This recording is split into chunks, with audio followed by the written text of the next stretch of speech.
A man went to a barber shop to have his hair and his beard cut as always.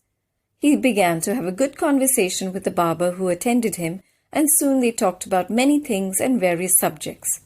Suddenly, they began to talk about God, and the barber said, "Look, man, I don't believe that God exists as you say." "Why do you say that?" asked the client. "Well, it's easy. You just have to go out into the streets to realize that God does not exist.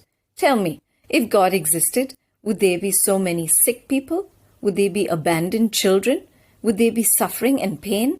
I can't think of a loving God who permits all of these things." The client stopped for a moment and thought.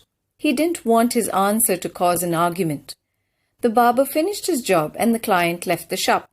Just after he left the barber shop, he saw a man in the street with long hair and a beard. Once again, the client entered the barber shop and said to the barber, "You know what? I don't think barbers exist." "How can you say they don't exist?" said the barber. "I'm here, and I'm a barber." "No," the client exclaimed.